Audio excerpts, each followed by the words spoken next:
தொடர்ந்து மாசி மகத்தோட சிறப்பை பற்றியும் சொல்லுங்கள். நிச்சயமா மாசி மகத்துக்கு என்ன சிறப்பு அப்படின்னா, சூரியன் கும்பராசியில் இருக்கும், அதோட சொந்த வீடு சிம்மத்தில் சந்திரன் இருக்கும், மகோ நட்சத்திரத்தில் கேதுவோட நட்சத்திரத்தில் இருக்கும்போது வரதான் மாசி மகம். இந்த மாசி மகம் அன்னைக்கு தான் அன்னை பார்வதி தேவி தக்ஷன் மகள் தாட்சாயினியாக அவதாரம் செய்தாள்.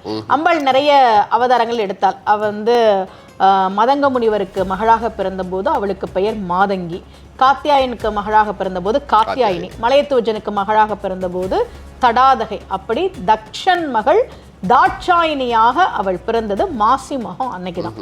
நம்ம முருகப்பெருமான் சிவபெருமானுக்கு ஓம் என்கிற பிரணவ உபதேசம் செய்தது மாசி மகம் அன்னைக்கு தான்.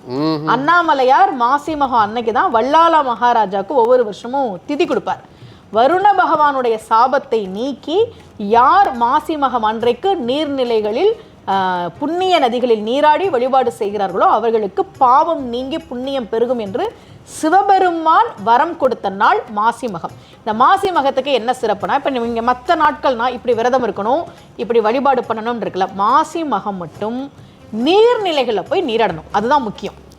நீர்நிலைகளில் மாசி மகம் அன்றைக்கு ஏன் அப்படின்னா, சூரியன் கும்பத்திலும் சந்திரன் சிம்மத்திலும் இருக்கக்கூடிய அந்த நாளில் நீர்நிலைகளில் போய் நீராடுகிற போது நம்முடைய பாவங்கள் நீங்கி புண்ணியம் பெருகும். எல்லா தெய்வங்களும் அன்னைக்கு வந்து கடலுக்கு நீர்நிலைக்கு வருவாங்க. நீங்க பாத்தீங்கன்னா தீர்த்தவாரி நடக்கும், ஆராட்டு விழா நடக்கும், எல்லா தெய்வங்களும் வருவாங்க. நம்முடைய ஞானசம்பந்த பெருமான் பாடுறார், கபாலீஸ்வரர் வந்து கடலுக்கு மாசி மகம் அன்னைக்கு அங்கே நீராட தீர்த்தவாரிக்கு வரதை அவர் தன்னோட பதிகத்தில் மட்டிட்ட அந்த பதிகத்தில் அவர் பாடுறார். எல்லா தெய்வங்களுமே நீர்நிலைகளுக்கு கூட்டிட்டு வருவாங்க. அப்போ நாமும் போய் நீராடுகிற போது நம்முடைய பாவங்கள் நீங்கள் மாசி மகம் அன்னைக்கு நம்ம செய்ய வேண்டிய மிக முக்கியமான விஷயம் என்னன்னா நீர்நிலைகளில் போய் நீராடுவது. இதில் முக்கியமான விஷயம் சொல்கிறேன். இதை பரிகாரன்ற பேரில் சில ஜோதிடர்கள் நீங்கள் நீர்நிலைகளை குளிச்சுட்டு அந்த ஆடையை அப்படியே விட்டுடணும், அப்போ தான் பாவம் நீங்கும் தோஷம் நீங்குன்றாங்க. நீங்கள் யோசிச்சு பாருங்களேன், ஒரு கடற்கரையில் 2 லட்சம் பேர் ஒரே நேரத்தில் ஆடையை போட்டால் அந்த நீர்நிலை என்ன ஆகும், அந்த ஆறு என்ன ஆகும்? அதனால நீங்க வந்து நீர்நிலைகள்ல போய் நீராடுறது புண்ணியத்துக்காக. அங்க போய் ஆடைகள் எல்லாம் போட்டு அசுத்தம் பண்ணா பாவம் தான் வருமே தவிர புண்ணியம் பெருகாது. ஏன் அப்படின்னா நம்முடைய வழிபாடுன்றதை பஞ்சபூதங்களை அடிப்படையாக கொண்டது. நிலம், நீர், காற்று, நெருப்பு, ஆகாயம். இந்த பஞ்சபூதங்கள் வழியாக இறைவன் நமக்கு அருள் செய்கிறான் அப்படின்னு தான் நம்முடைய புராணங்கள் சொல்லுது. அப்போ மாசி மகம் அன்னைக்கு எல்லாரும் நீர்நிலைகளை போய் நீராடணும்.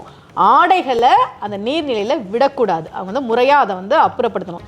ஒருவேளை நீர்நிலைகளில் போய் எங்களால் நீராட முடியாது அப்படின்னா நாம நீராடக்கூடிய அந்த வீட்டில் குளிக்கக்கூடிய அந்த தண்ணியிலேயே எல்லா புண்ணிய நதிகளும் வரும்படி என்னென்ன நதிகள் இருக்கோ, கங்கை, யமுனை, சரஸ்வதி, கோதாவரி, நர்மதி, இதெல்லாம் இந்த தண்ணியில் இருக்கணும் அப்படின்னு வேண்டிக் கொண்டு நாம் குளிக்கிற போது நிச்சயமாக மாசி மகம் அன்றைக்கு நாம் நீராடி இறைவனை வழிபாடு செய்கிற போது நம்முடைய பாவங்கள் நீங்கி புண்ணியம் பெருகும் என்பதுதான் மாசி மகத்துக்கு இருக்கக்கூடிய சிறப்பு.